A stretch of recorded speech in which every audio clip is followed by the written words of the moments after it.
नमस्कार आदरणीय दर्शकवृन्द, स्वागत छ।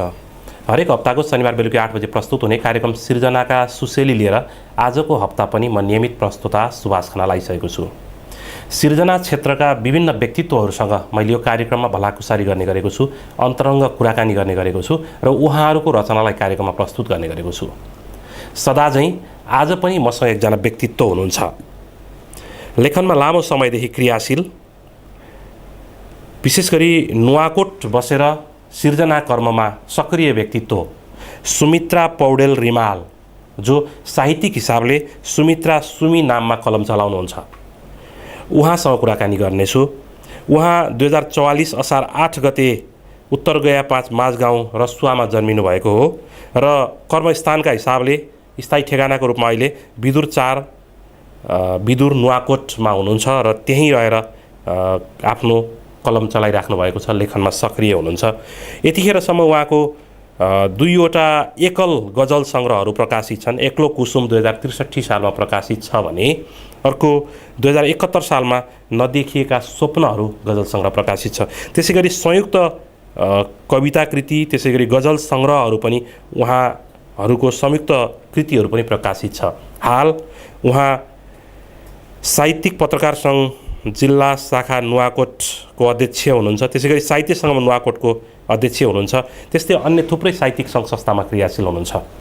यस्ता व्यक्तित्वसँग कुराकानी गर्दैछु।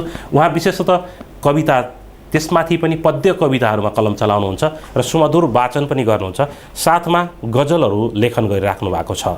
उहाँसँग कुराकानी गर्नेछु। तपाईँलाई स्वागत छ कार्यक्रममा। हजुर, धन्यवाद, नमस्कार। विशेषतः कविता र गजलमा कलम चलाइराख्नु भएको छ। यो कविता लेखनप्रतिको आकर्षण अथवा कविता लेखनमा कसरी आइपुग्नु भयो? कविता लेखनको आकर्षण भन्दा पनि अब मेरो मम्मीले चाहिँ गाँसे गीतहरू, रामायणका श्लोकहरू चाहिँ वाचन गर्नुहुन्थ्यो।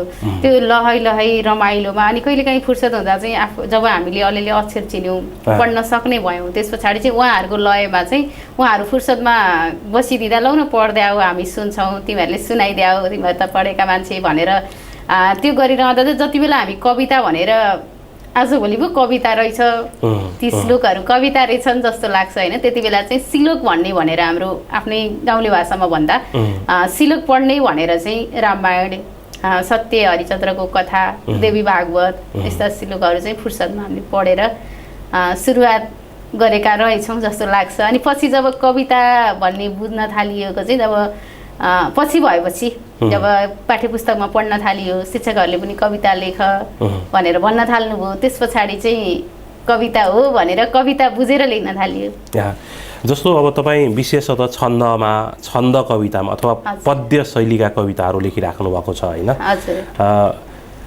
गद्य कविताको पनि आफ्नो आन्तरिक लय विधान हुन्छ, आफ्नो आन्तरिक नियम त पक्कै हुन्छ। अझै पद्य लेख्नको लागि त झन् यसको अलि रिजिड संरचना, अलिक जटिल संरचना छ। यसका आफ्ना नियमहरू छन्, थुप्रै खालका पद्यका नियमहरू छन्। यो जस्तो यो खालको एउटा संरचनाभित्र रहेर कविता लेख्ने काम त गाह्रो छ नि। यसमा आइपुग्नुको पछाडि चाहिँ लेख्नको लागि गाह्रो सजिलो भन्ने कुरा त जेसुकै काममा पनि नबुझिकन गर्न खोज्दाखेरिको चाहिँ गाह्रो भइ नै हाल्छ। जब त्यसको गहिराइमा पुगेर त्यसको जे कुराको पनि, चाहे गद्य होस्, चाहे पद्य होस्, चाहे गजल होस्, चाहे मुक्तक होस्, साहित्यका जुनसुकै विधामा लेख्नका लागि पनि त्यसको सैद्धान्तिक पक्ष चाहिँ हामीले बुझेको हुनुपर्छ र लेख्दा पनि ख्याल गर्नुपर्छ। कति सृजनाहरू चाहिँ त्यो सिद्धान्तलाई नबुझिकन लेख्दाखेरि सृजना जस्ता हुँदैनन्। 2-4जनाले ताली बजाइदिएर आहा भनेर मात्रै सृजना एउटा सिङ्गो सृजना हुने पनि होइन होइन। अझ पद्यको कुरा यहाँले जोडिरहँदा चाहिँ गाह्रो अप्ठ्यारो भन्दा पनि त्यसमा पनि त सिद्धान्त छ होइन। ज्ञान लिनुपर्छ हामीले, सिद्धान्त बुझेर लेख्यो भने अलिकति समय लाग्ला, त्यो फरक कुरा हो होइन। त्यति गाह्रो भन्ने कुरा चाहिँ छैन। जस्तो कविता, अलिकति पद्य कविता लेखनमा एक खालको समस्या पनि देखिन्छ। थोरै कविहरू मात्र हुनुहुन्छ जसले संरचना पनि बलियो र भाव पनि बलियोका साथ कविताहरू लेख्नुहुन्छ होइन। कतिपय गजलमा अथवा कवितामा, पद्य कवितामा पनि लेखन त सङ्ख्यात्मक रूपमा धेरै छ तर गुणात्मक रूपमा कम छ भन्ने एक खालको आरोपण गर्ने पनि चलन छ। कसरी हेर्ने? हजुर, अब यो चाहिँ पद्यलाई मात्रै भन्दा मलाई चाहिँ चित्त दुख्छ होइन, किनकि म पद्य कविता पनि लेख्छु, गद्य कविता पनि लेख्छु, तर सुरुवात भनेको चाहिँ मैले पद्यबाट गरेको रहेछु जस्तो लाग्छ, किनभने अन्त्यानुप्रास त मिलेको हुन्थ्यो अनि शब्द संरचना बराबरी लेखिन्थ्यो होइन। त्यो चाहिँ एउटा झ्याउरे लयमा, लोक लयमा चाहिँ सुरु गरिएको रहेछ त्यति बेला गद्य पद्य भनेर लेखिएको होइन। कविता भनेको चाहिँ अन्त्यानुप्रास मिलेको हुनुपर्छ भन्ने बुझाइ थियो हाम्रो होइन। त्यो भएको कारणले चाहिँ गद्य बलियो पद्य कमजोर भन्ने चाहिँ होइन, किनकि मलाई चाहिँ के लाग्छ भने जसले पछिल्लो चरणमा आएर बुझेर कविता गद्य कविता नि हुन्छ पद्य कविता नि हुन्छ भनेर लेख्नेले चाहिँ जब उहाँले चाहिँ पद्य कविता गद्य मात्रै लेख्ने, त्यसरी बुझेर गद्य मात्रै लेख्नेले चाहिँ पद्य कविता गाह्रो भनेर भन्नु होला होइन, बलियो छैन भन्नु होला। तर जो कोहीले कविता सुरुवातमा नबुझिकनै लेखेको छ भने जो कोहीले पनि उसले पद्यमै लेख्या हुन्छ, रस्व दीर्घ नमिल्या होला, त्यो फरक कुरा। तर लोकलय त आएको हुन्छ नि त होइन, खान्छ जान्छ भन्छ गर्छ, अन्त्यमा त जो कोहीले पनि भन्या हुन्छ। गद्य कविताभित्रै पनि आन्तरिक लय विधानका कुराहरू आउँछन् होइन, गद्यमा आउँछ, गद्यमा झन् आउँछ, गद्यमा झन् शब्द मात्रै थुपारेर अनि 2-4 हरफहरू बनाइसके पछाडि पूर्ण विराम दिएर गद्य कविता हुने पनि त होइन नि। सृजनाहरू बलियो निर्दो बनाउने त त्यो लेखकको खुबीमा भर पर्ने कुरा हो होइन। त्यो भएर गद्य कमजोर पद्य कमजोर गद्य बलियो भन्ने कुरा होइन, सृजना बलियो बनाउनका लागि त्यो भित्रका तत्त्वहरू चाहिँ पुरा हुनुपर्छ।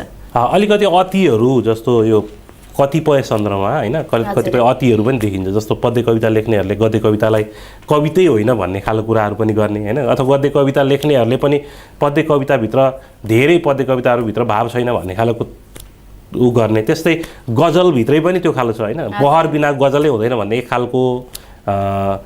एक खालको अति भनौँ अथवा एक खालको तर्क छ। यस्ता तर्कहरूलाई चाहिँ कसरी हेर्ने? यहाँले अति भन्नु, अति भन्दा नि मान्छेको मति हो भन्छु म चाहिँ होइन। मान्छेले त्यो बुझ्ने कसरी हो, तपाईँले तपाईँ कुरा राख्न त पाउनुहुन्छ, विचार हो होइन, मैले मेरो कुरा राख्न पाउँछु, मेरो विचार हो। तर तपाईँको विचार मैले मान्ने कि नमान्ने, सबैले मान्ने कि नमान्ने, त्यसको सिद्धान्तले मान्ने कि नमान्ने। कविता त यदि कविता गजल मुक्तक जे कुरा पनि सिद्धान्तमा रहेर लेखिया छ, त्यसको भाव आएको छ भने त्यसलाई भएन भनेर त भन्न पाइँदैन होला नि होइन। मेरो नजिकका मान्छे 2-4 जना लेखा चाहिँ वाह वाह वाह भने आफूलाई मन नपरेले चाहिँ राम्रै लेख्यो भने नि भएन त्यो के लेख्छ र भन्ने त्यो प्रचलन चाहिँ हराउनुपर्छ होइन, त्यो चाहिँ आउनु हुँदैन। त्यही कारणले गर्दा चाहिँ गजलमा पनि बहरै चाहिन्छ भनेर भन्नु पनि मान्छेले पहिला लेख्नु पर्यो अनि त्यसपछि राम्रो लेख्ने हो क्या, पहिले राम्रो लेख्ने होइन नि त। यो बहरको कुराहरू गरिरहँदा कहिले काहीँ त्यता पनि चित्त दुख्छ। म आफै पनि पहिला चाहिँ रहरमा लेखेर अनि बहरमा लेख्न थाले हो नि त। जो कोहीले पनि लेखा हुन्छ, सुरुमै मान्छेले बहर सिक्या हुँदैन नि त होइन। कम्तीमा रदीफ काफिया भन्ने कुरा बुझिसके पछाडि पो अनि उसले शब्द थुपार्न थाल्छ। शब्द थुपारेपछि त ओहो गजल त बहरमा लेख्न पर्ने रहेछ भनेर बुझ्छ अनि त्यसपछि बहरमा लेख्छ। सुरुमै बहरमै लेख्नुपर्छ भनेर जबरजस्ती गर्न चाहिँ हुँदैन। बहर लेख्नेहरूलाई मेरो अनुरोध होइन, उनीहरूले लेख्न त पाउनु पर्यो नि। अनि फेरि बहरमै लेख्दा पनि राम्रो लेखे त फेरि राम्रो लेख्न पर्यो होइन। शब्द कति त के हुन्छ भने मैले यस्तै यहाँसँगको प्रसङ्गलाई जोडेँ। यी बहरमा लेख्ने छन्दमा लेख्ने भनेर भावै नहाल्दा चाहिँ हुनुहुन्छ त, त्यसो गर्न चाहिँ पाइन्छ त। त्यो रचना मर्दैन, त्यो हत्या भएन, कविताको हत्या भएन भनेर म आफैले पनि प्रसङ्गहरू जोड्छु क्या कहिलेकाहीँ। गद्यमा लेख्ने पद्यमा लेख्ने भनेर हामीले बहस गर्नु पर्दैन। तपाईँ सक्नुहुन्छ पद्यमा लेख्नुहोस् होइन, छन्दमा लेख्नुहोस्, बहरमा लेख्नुहोस्, मजाले गाउनुहोस्। भोलि भएपछि एउटाले गाउन जान्दैन होला अरे, लेख्नेले गाउन जान्दैन नि त। अनि गाउन जान्नेको मात्रै हो, गाए मात्रै गजल हो, नगाए कहाँ गजल हो भन्ने कुरा नि त आउन सक्छ। यस्तै कुरा अतिवाद हुँदै गयो भने गजल त ज्ञात्मक विधा नै हो भन्ने खालको शास्त्रीय मान्यताले हेर्ने हो त त्यो पनि त छ हैन। त्यो हुँदै आयो भने त अनि के गर्नु त, गजलै नलेख्ने त आफ्नो भावना लेख्नै नपाउने त। अरूले मन पराउनु नपराउनु होइन, त्यो मन पराउने नपराउने हुने पछिको कुरा हो। तर लेख्नेले लेख्न चाहिँ पर्छ। लेखिरहे पछाडि त्यसको बिन्दु के हो त्यो भेटिहालिन्छ नि हैन। धेरै चीज हुँदै गएपछि त्यसमा ठिक्रिँदै जान्छ हैन। कुन अतिवाद गर्न चाहिँ हुँदैन भन्छु। हजुर, तपाईको एउटा रचना सुनौँ अनि फेरि कुराकानी गर्छौँ। मेरो रचना अब म बहरमा पनि लेख्छु, रहरमा पनि लेख्छु, छन्दमा पनि लेख्छु, गद्यमा पनि लेख्छु। हजुर, म चाहिँ अब छन्दमा लेखिरहने भयो भने यति बेला चाहिँ धेरैले रुचाउनु भएको एउटा कविता छ मेरो। आऊ गद्य कविता प्रेम गरौँ, गद्य कविता। यही कविता पढ्छु। आऊ अनुशासित प्रेम गरौँ। ओठमा ओठ नजोडौँ, ओठमा ओठ जोडिँदाको मिठो कल्पना मात्र गरौँ। ओठमा ओठ नजोडौँ, ओठमा ओठ जोडिँदाको मिठो कल्पना मात्र गरौँ। प्रेम गर्छु नभनी नभनी, प्रेम गर्छु नभनी नभनी, एउटा मिठो प्रेम गरौँ। नछोइएरै छोइए जस्तो नसा नसामा तरङ्ग ल्याउँ, मन नगाउन्जेल हेरौँ, आँखा चिम्लेर महसुस गरौँ, आऊ अनुशासित प्रेम गरौँ। सँगै बसौँ थोरै दूरी राखेर, सँगै बसौँ थोरै दूरी राखेर, आँखाले बात मारौँ, मन असरल फिजाएर जीवन बिताउन सिन्दुर दिनु पर्दैन, लगन गाँठो समाउनु पर्दैन र पर्दैन पनि अग्निको सात फेरोमा बगबास कसम खान। त्यसैले त तिम्रो बाहुलीमा बाँधिने रहर छैन, तिम्रो दुलही हुन पनि। कति कल्पनाहरू पनि असाध्यै मिठा हुन्छन्, गर्न जान्यो भने कति प्रेमहरू अजम्बरी हुन्छन्। महसुस गर्न जान्यो भने माया त केवल बुझ्न जान्नुपर्छ। त्यसैले आऊ अनुशासित प्रेम गरौँ। तिम्रो आँखामा म प्रतिको प्रेम महसुस गर्छु, म तिम्रो आँखामा म प्रतिको प्रेम महसुस गर्छु। मनमा मन मिलाउँछु, आफू बाँचेको हरेक पल तिम्रो प्रेममा रमाउँछु र हाम्रो प्रेमलाई पूर्णाकार दिन्छु। आऊ अनुशासित प्रेम गरौँ। मलाई हेरेर टोलाउँदा तिम्रो रसिलो आँखामा मैले आफूलाई पाएको छु। परेबाट गरेको नमस्कारमा सामिप्यता भेटेको छु। एउटाले अर्कोलाई छोयो भने प्रेमको फुलमा दाग लाग्छ, ओइलाउँछ, झर्छ र अस्तित्व सकिन्छ। त्यसैले आँखाले बोलाउँ, मनले महसुस गरौँ, अनुशासित प्रेम गरौँ। क्षितिजले जस्तै धरती सामुन्नेबाट आकाश छुन लागेको जस्तो, तर नछोइएको यस्तै मिठो आभास गरौँ। आऊ अनुशासित प्रेम गरौँ। मन ओछ्याएर मुटु साटौँ, सँगै नहुँदा पनि साथै हुन सकौँ। बिना स्पर्श आपसी प्रेममा मातेर वैश पोखौँ। मन अघाउने गरी हृदयसँग हृदय जोडौँ। आऊ अनुशासित प्रेम गरौँ। हृदयसँग हृदय जोडौँ। आऊ अनुशासित प्रेम गरौँ। आऊ अनुशासित प्रेम गरौँ। आदरणीय दर्शकवृन्द, आज म कुराकानी गरिरहेको छु सुमित्रा सुमीसँग। लेखक सुमित्रा सुमी नुवाकोट बसेर सिर्जना कर्ममा लागिराख्नुभएका व्यक्तित्व हुनुहुन्छ। यतिखेर पहिलो ब्रेकको क्रममा छौँ, ब्रेकपछि पुनः आउनेछौँ।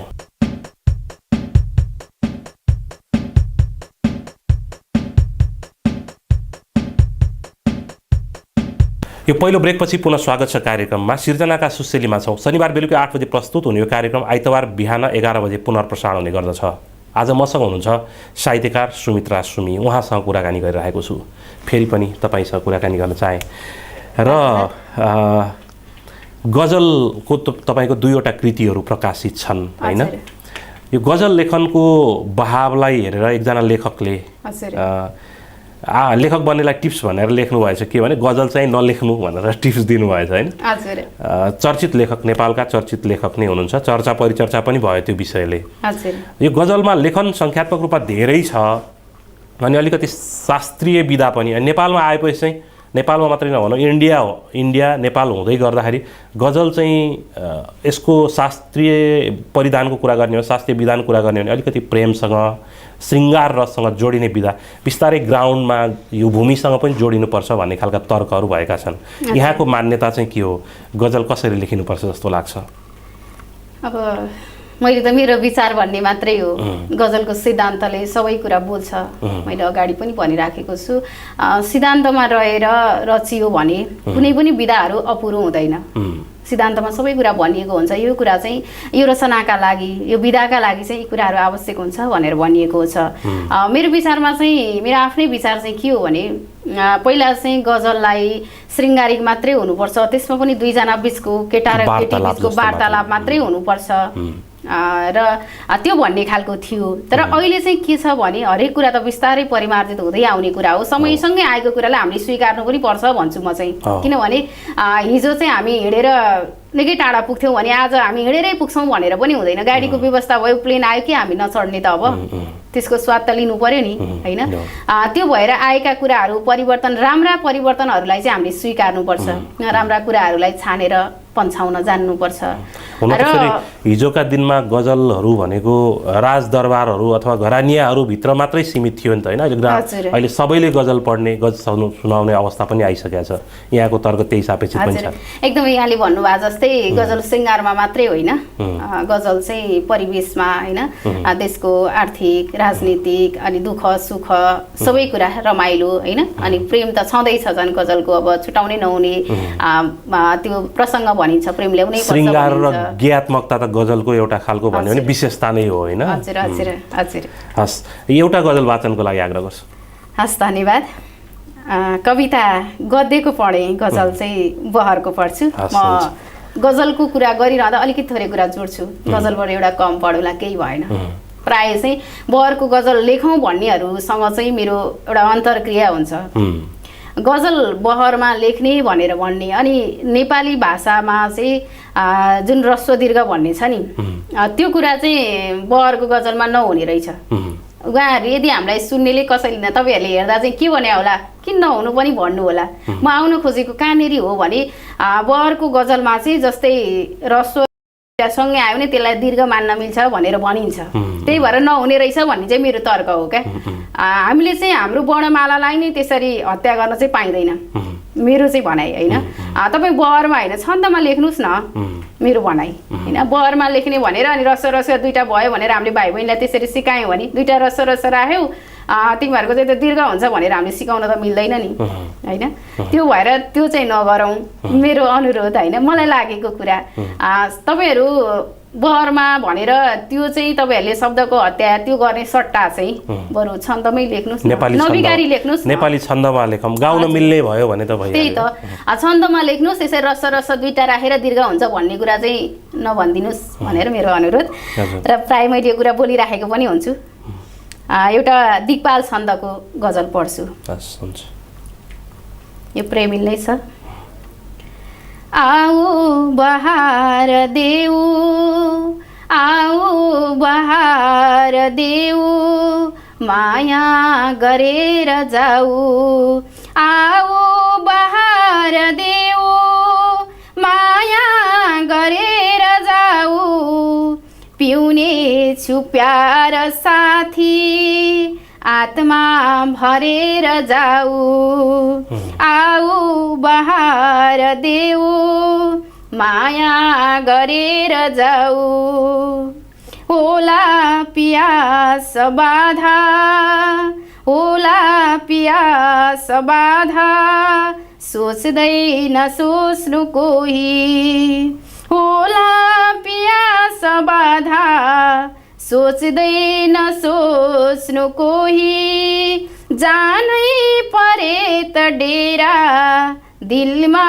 सरेर जाऊ, आऊ बहार देऊ, माया गरेर जाऊ, होला प्रभात अरेको, पर्खिरहेछु आफै, होला प्रभात अरेको, पर्खिरहेछु आफै, देऊ खुसी बिहानी, पीडा मरेर जाऊ, आऊ बहार देऊ, माया गरेर जाऊ, मिल्ला खुसी भनेरै आत्मा छ शान्त अहिले, मिल्ला खुसी भनेरै आत्मा छ शान्त अहिले, उल्लास यो दिलैमा आऊ थपेर जाऊ, जानै परे त डेरा, दिलमा सरेर जाऊ, पाए अपार माया, पाए अपार माया, पाए अपार माया, भो पूर्ण जिन्दगानी, पाए अपार माया, भो पूर्ण जिन्दगानी, पर्खिरहेछु प्यारा, प्यार छरेर जाऊ आऊ बहार देऊ माया गरेर जाऊ देऊ खुसी बिहानी दिलमा सरेर जाऊ। यहाँको यो सुमधुर वाचनसहितको गजलका निम्ति धन्यवाद। अलिकति यो तपाईँ पनि नुवाकोटमा हुनुहुन्छ, हुन त नुवाकोट त्यसै गरी मकवानपुर भनौँ यी काठमाडौँसँग जोडिएका जिल्लाहरू पनि हुन् एक ढङ्गले होइन। तैपनि काठमाडौँ योलाई फसल भन्ने अरूलाई मफसल भन्ने अनि त्यसपछि अलिकति केन्द्र विमुख हुँदाखेरिका समस्याहरू जस्तो यहीँ पनि फेरि हेटौँडा केन्द्र हेटौँडा बाहिरका अरू गाउँहरू अलिकति भनौँ न मफसल जस्तो देखिने त्यस्ता खालका समस्याहरूको अनुभव सुनाउनुहुन्छ साथीहरू, तपाईँलाई के लाग्छ? अब सफल मफसफल भन्ने चाहिँ मलाई पहिला थियो होइन। अहिले चाहिँ प्रविधिले मान्छेलाई एकदमै नजिक र सहज बनाएको छ होइन। मान्छेले चाह्यो भने तपाईँले मलाई कार्यक्रममा नबोलाएर केही फरक पर्दैन, अर्कोले नबोलाएर केही फरक पर्दैन, हामीसँग प्रविधि छ नि त। एउटा कार्यक्रममा चाहिँ हाम्रो प्रवृत्ति चाहिँ कस्तो भएको छ भने एउटा कार्यक्रममा 50 जना मान्छे भने आमा 50 जना मान्छेले आएर हाम्रो कार्यक्रम सुन्नुभयो भन्छौँ। कुनै एउटा प्रविधि मार्फत फेसबुकै भनौँ होइन, लाइभमै बसौँ, त्यहाँ बसेर चाहिँ 1000-2000 कम्तीमा पनि 1000-2000 मान्छेले हेरेरमा चाहिँ मान्छे भएन भन्छौँ। अनि मान्छेले विश्वकै कुना कुनाबाट हेरिरहेका हुन्छन् होइन, देखिरहेका हुन्छन्, सुनिरहेका हुन्छन्।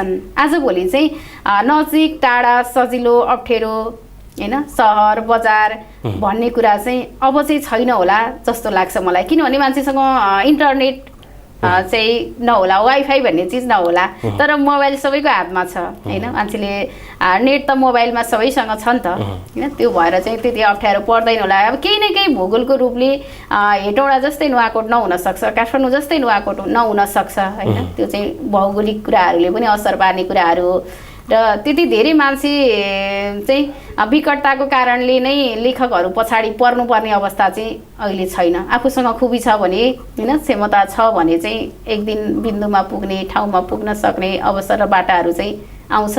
तर साधना गर्न र समयलाई पर्खन चाहिँ हामीले सक्नुपर्छ भन्ने कुरा भन्छु म चाहिँ।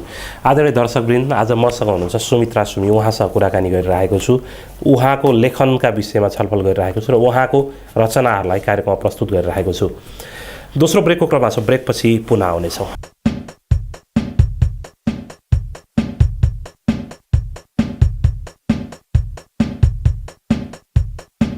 दोस्रो ब्रेकपछि पुनः स्वागत छ कार्यक्रममा। सिर्जनाका सुशेलीमा छौँ, मसँग हुनुहुन्छ सुमित्रा सुमी।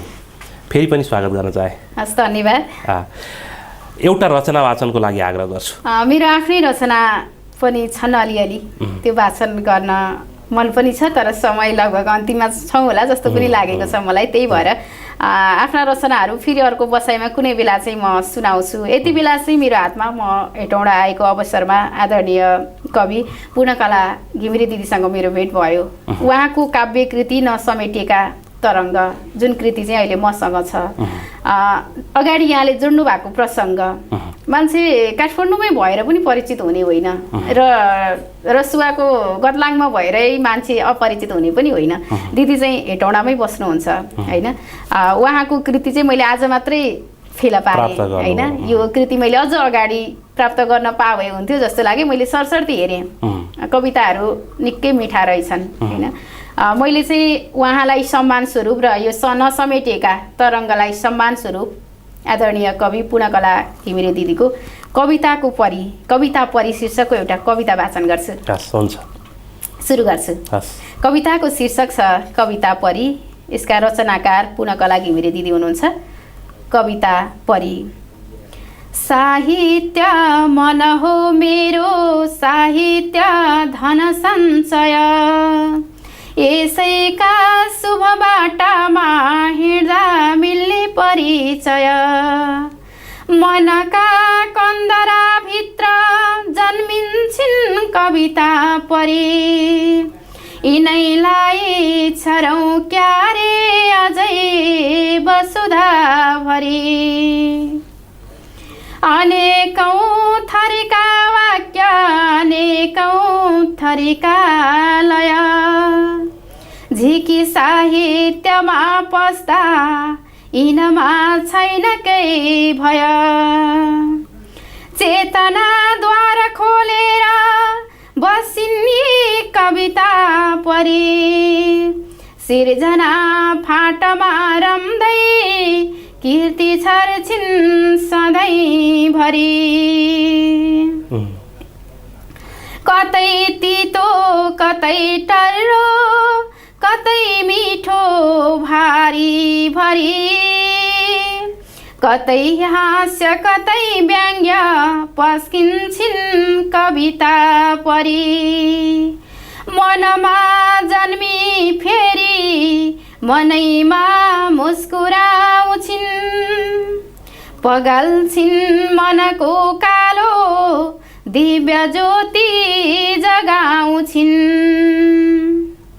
थोपा थोपा सङ्गालेर यी भर्छिन् रसामृत तलाउ झैँ छचल्किन्छिन् आफै भित्र मजासित देखिन्छिन् कहिले लुक्छिन् भावलाई छुने गरी सिर्जना सागरै बोकी भरिन्छिन् रचना भरी कमलो मनयो नागी फुत्त बाहिर आउँछिन् घन्काई सुरिला भाका मलाई घचघचाउँछिन् बुनिएर स्वयं भित्र मेरा भाका बनी बनी कविता बन्दछिन् आफू शान्ति भर्छिन् ममाइनी कविता बन्दछिन् आफू शान्ति भर्छिन् ममाइनी शान्ति भर्छिन् ममाइनी। पूर्णका लागि घिमिरेले लेख्नु भएको कविता यहाँको स्वरमा वाचन भयो। त्यसै गरी यहाँ त नुवाकोट रहनु भएको छ, त्यहाँको नुवाकोट साहित्य सङ्गम नुवाकोटलाई लिड पनि गरिराख्नु भएको छ, नेतृत्व पनि गरिराख्नु भएको छ। कस्ता खालका गतिविधिहरू भइरहेका छन् साहित्यिक हिसाबले नुवाकोटमा? साहित्य सङ्गम नुवाकोट चाहिँ नुवाकोटमा रहे पनि हामीलाई नेपालभरका विभिन्न जिल्लाका विभिन्न स्थानका साहित्यकारहरूले साहित्य प्रेमीहरूले चाहिँ हामीलाई साथी राख्नु भएको छ। म यहीँबाट सुरु गर्छु। उहाँहरूले चाहिँ कार्यक्रम सञ्चालन गर्ने, हामीले कार्यक्रम गर्दैछौँ भनेपछि हामीले के गर्नुपर्छ, के गर्न सक्छौँ भन्नुहोस् है भनेर एउटा त्यो सहयोग उहाँहरूले दिइराख्नु भएको छ। र नुवाकोटमा रहेर साहित्यलाई माया गर्नुहुने साथीहरू सँगसँगै हाम्रो साहित्य सङ्गम नुवाकोटमा रहने कार्य समिति साथीहरूले पनि कार्यक्रम गर्दा धेरै सहयोग गर्नुहुन्छ, साथ दिनुहुन्छ। मैले यो कुरा जोड्नु सँगसँगै उहाँहरूको साथ सहयोगले नै हामी साहित्य सङ्गम नुवाकोट चाहिँ जिउँदो रहेको छ, बाँचिराखेको छ। अब बच्नका लागि पनि केही चाहिँ स्तम्भहरू, केही आधारहरू चाहिँ हामीले खडा गरेका छौँ। उहाँहरूको साथले चाहिँ 4-5वटा पुरस्कार हामीले संस्था वार्षिक रूपमा चाहिँ पुरस्कार दिनका लागि चाहिँ हामीले एउटा पुरस्कार स्थापना गरेका छौँ। त्यसै गरी संस्थाले चाहिँ वर्षमा एकपटक वार्षिक उत्सव कार्यक्रम मनाउँछ र त्यो वार्षिक उत्सव कार्यक्रममा चाहिँ हामीले ती पुरस्कारहरू पनि वितरण गर्छौँ। सँगै हाम्रो सङ्गम पत्रिका पनि प्रकाशित हुन्छ अर्धवार्षिक रूपमा। सँगै विभिन्न समयमा ल है कार्यक्रम गरौँ, भेटघाट गरौँ र त्यसै गरी राम्रा स्रष्टाहरूलाई पनि लिएर आएर कार्यक्रमहरू गरौँ भनेर भनिराख्दा हाम्रो विशेष समय तालिका छैन होइन। त्यस्तो चाहिँ साथीहरूले भनिरहँदाखेरि चाहिँ हुन्छ नि त ल भेटघाट गरौँ भनेर चाहिँ बेला बखतमा महिना 2 महिनामा 3 महिनामा त्यस्ता कार्यक्रमहरू पनि गरिराखेका छौँ। सँगै अन्य कार्यक्रमहरू पनि जस्तै साहित्यिक यात्रा, पुस्तक विमोचन जस्ता कार्यक्रमहरू पनि बेला बखतमा गरिराखेका छौँ। हजुर, यहाँको संस्था लगायत नुवाकोटमा अन्य खालका तपाईको इतर हैन तपाईले नेतृत्व गर्नुभएका इतर साहित्यिक सङ्घ संस्थाहरू पनि छन् होला, कस्तो खालको वातावरण छ? साहित्यिक सङ्घ संस्थाहरू चाहिँ धेरै छ हैन। अब जस्तै केन्द्रका संस्थाहरू पनि शाखा खोल्न आइपुग्नुहुन्छ हैन। साहित्य सङ्गम नुवाकोट सँगसँगै प्रलेस लगायतका अन्य सङ्घ संस्थाहरू पनि हुनुहुन्छ। तर अलिअलि एउटा कुरो त गर्नु भएन भनेर पनि हामी आफै संस्थामा रहेर संस्थाबाट कार्यक्रम गर्न कति गाह्रो हुन्छ भन्ने कुरा त हामीलाई पनि महसुस छ नि त हैन। गर्नु भएन भन्दा पनि गर्न त्यति सकिदो रहेनछ। सामान्य पाहुना बोलाइसकेपछि चिया खाजा खुवाउनुपर्छ, टाढाबाट बोलाउनेलाई बासको व्यवस्था गर्नुपर्छ, अझ गाडी भाडा भन्ने कुरा हुन्छ अझ हैन, अझ त्यति पनि नभएर कति भन्ने कुरा हुन्छ हैन। यस्ता यस्ता समस्याहरू पनि आइराखेका हुन्छन्। त्यो कारणले संस्थाहरू धेरै छन्, बेला बखतमा अलिअलि कार्यक्रमहरू भइराख्छन् र अहिले चाहिँ हामीले चाहिँ निरन्तरता दिइराखेका छौँ। कार्यक्रम राम्रो हुनु नराम्रो हुनु हैन, त्यो त अन्य आँखाले हेर्ने कुरा निहाल्ने कुरा हो, तर हामी निरन्तर हिँडिराखेका चाहिँ छौँ। साहित्य सङ्गम नुवाकोट निरन्तर हिँडिराखेको, त्यसलाई जीवन्त गर्नु अथवा त्यसलाई जोगाइराख्नु अथवा लामो समयसम्म क्रियाशील गर्नु नै एक खालको चुनौती रहन्छ। साथमा गुणात्मक कार्यक्रमहरू गर्नु त आफ्नो ठाउँमा छँदैछ होइन। हजुर चुनौती त हुन्छ नै, तैपनि अब चाहिँ साहित्य सङ्गम नुवाकोट मर्दैन भन्ने मलाई लागेको छ होइन। किनकि 2-4वटा पुरस्कारहरू स्थापना भएका छन्, पुरस्कार कोष छ अलिकति होइन। त्यो भएको कारणले धेरै कार्यक्रम गर्न नसकिएला, वर्षमा एउटा कार्यक्रम गर्न त सकिन्छ नि त हैन। त्यो स्थानीय निकायका अहिले त अब गाउँ गाउँमा सरकार सिंहदरबार भन्ने नारा छन् होइन। जस्तो स्थानीय सरकारका भूमिकाहरू स्थानीय तहका साहित्यिक सङ्घ संस्थालाई अभिवृद्धिकरण गर्नको लागि त्यसका कामहरूलाई सहयोग गर्नको लागि कस्तो भूमिका छ? अब यो चाहिँ एकदम जटिल प्रश्न हो होइन, उत्तर नभए प्रश्न भन्छु। अब आफ्नै आङ कनाएर छारो भन्छन् नि। अब नेताले गरेनन् कि भन्ने नेता बना हामीले यो होइन। नुवाकोटमा चाहिँ नेतृत्व तहमा रहनेहरूले 1-2वटा ओडाले, नगरपालिकाले, गाउँपालिकाले आजसम्म त्यसो गरेको मलाई चाहिँ थाहा छैन होइन। ओडामा चाहिँ अब चिने जानेका दाइहरू होइन, सरहरू भएको कारणले गर्दाखेरि हामीले यस्तो गर्न लाग्यो भन्दा चिया चाहिँ हामी हेरिदिन्छौँ नि त हैन, त्यतिसम्म चाहिँ भन्नुहुन्छ। तर बजेटै छुट्याएर यसै गर्नुपर्छ भन्नेसम्मको ध्यान चाहिँ नुवाकोटका सरकारहरू, सिंहदरबारमा बस्ने राजाहरूको ध्यान चाहिँ आजसम्म गएको छैन होइन। अब नयाँ राजा आउनु भएको छ, हामी फेरि पुगेका पनि छैन उहाँहरू बाठामा। अघिल्लो राजाहरूसँग त भनेकै हो, उहाँहरूले चाहिँ बजेट छैन यस्तो उस्तो भन्नुहुन्छ। कहिलेकाहीँ यस्तो खिन्नता लाग्छ होइन, आफू अध्यक्ष बनेर जाँदिरहँदा अगाडि बढेर जाँदाखेरि कहिलेकाहीँको उहाँहरूको व्यवहार घरमा चामलै सकेर आयो कि भने जस्तो त्यो व्यवहार देख्दा चाहिँ बरु चामल एक छाक नखाएर बरु हामी कार्यक्रम गर्छौँ होइन। तर चामलै माग्न चाहिँ नजाने कि भने जस्तो पनि लाग्छ क्या, कहिले मन दुख्छ नि त होइन। त्यो भएको कारणले गर्दा अब हेरौँ अब नयाँ राजाहरूले के गर्नुहुन्छ, एकचोटि भेट्नु पर्ला। एप्रोच त राख्नु पनि पर्छ, किनभने राज्यसँगको अधिकार त हामी सबैको छ होइन। हजुर अन्तिममा एउटा रचनाको लागि आग्रह गरेँ। म यति बेला हेटौँडामा छु। हेटौँडा एउटा कुरो परदेश परदेश शब्द एउटै हो, तर परदेश र परदेश अर्थ फरक पनि हो होइन। जस्तै हाम्रो परदेश एउटै हो होइन, नुवाकोट र मकवानपुर एउटै परदेशमा पर्छ। अनि मलाई अनि फेरि मेरो हेटौँडामा धेरै आफन्तहरू पनि हुनुहुन्छ। त्यो कारणले गर्दा नुवाकोट यता हेटौँडामा आइरहँदाखेरि म पाहुना हो कि जस्तो चाहिँ मलाई कहिले पनि महसुस हुँदैन होइन। म मेरै घरमा छु, मेरै ठाउँमा छु भन्ने चाहिँ महसुस हुन्छ। यो चाहिँ यहाँहरूको मायाले पनि हो, यहाँले त्यो व्यवहार देखाउनु भएर पनि हुनसक्छ होइन।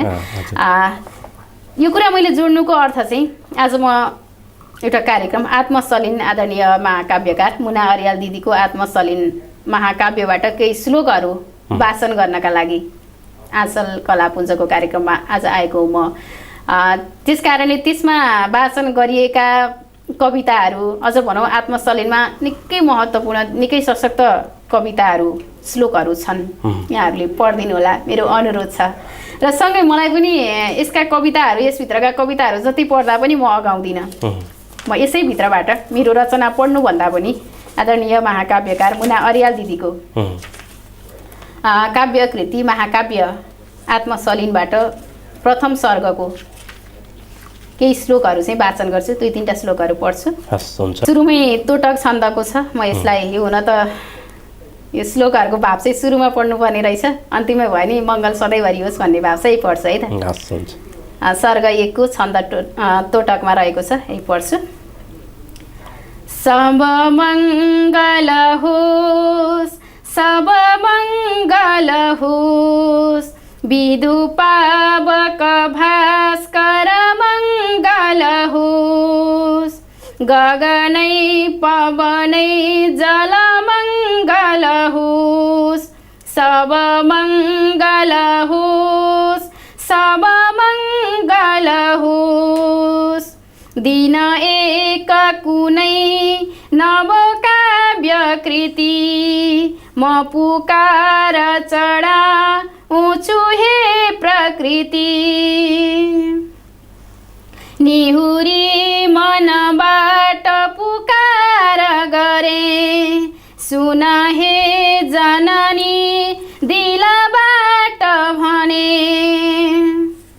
युगबोध कथा कृति गुञ्जनमा सुरिलो मधुरो श्रुति रञ्जनमा मन खिच्न सकोस् हर पाठकको गुणगान सधैँ सुनियोस् कृतिको गुणगान सधैँ सुनियोस् कृतिको सुनियोस् कृतिको। यो कृतिको चाहिँ गुणगान सुनिराख्न पाइयो साथमा सलिनको। धन्यवाद। धन्यवाद तपाईँलाई पनि यो कार्यक्रममा आइदिनु भयो, यो टिभीको लागि हाम्रो टिभीको लागि समय उपलब्ध गराउनु भयो, कार्यक्रमको लागि समय उपलब्ध गराउनु भयो, विशेष धन्यवाद दिन चाहन्छु। हजुरलाई पनि धेरै धेरै धन्यवाद। टिभी कार्यक्रममा आज चाहिँ एकदमै अप्रत्याशित रूपमा चाहिँ कार्यक्रमहरूमा सहभागी भइराखेको छु। आँचलको कार्यक्रममा आएको, यता मुक्तक वाचनमा पनि सहभागी हुन पाइयो डिबी बर्तौला भाइहरूको कार्यक्रममा। त्यसै गरी यहाँसँग यसरी प्रत्यक्ष बसेर टिभी कार्यक्रममा बोल्नु त छँदै थियो, देखिन पनि पाइयो, हामीलाई देखाइदिनु भयो। हार्दिक आभार व्यक्त गर्छु। टिभी परिवारलाई पनि आभार व्यक्त गर्छु र टिभीको अझ उन्नति प्रगतिको हार्दिक शुभकामना पनि अर्पण गर्छु। धन्यवाद। नमस्कार। नमस्ते। आदरणीय दर्शकवृन्द, आज मसँग रहनुभयो सुमित्रा सुमी, जो नुवाकोटमा बसेर सिर्जना कर्ममा लामो समयदेखि क्रियाशील हुनुहुन्छ। उहाँसँग कुराकानी गरेँ। अर्को हप्ता अर्का सर्जकसँग आउनेछु। मलाई प्रविधिमा सहयोग गर्ने मनिल, त्यसै गरी आजका अतिथि सुमित्रा सुमी र म नियमित प्रस्तोता सुभाष खनाल। सबैलाई बिदा दिनुहोस्। हेर्दै हौस् होला टिम टेलिभिजन। नमस्ते।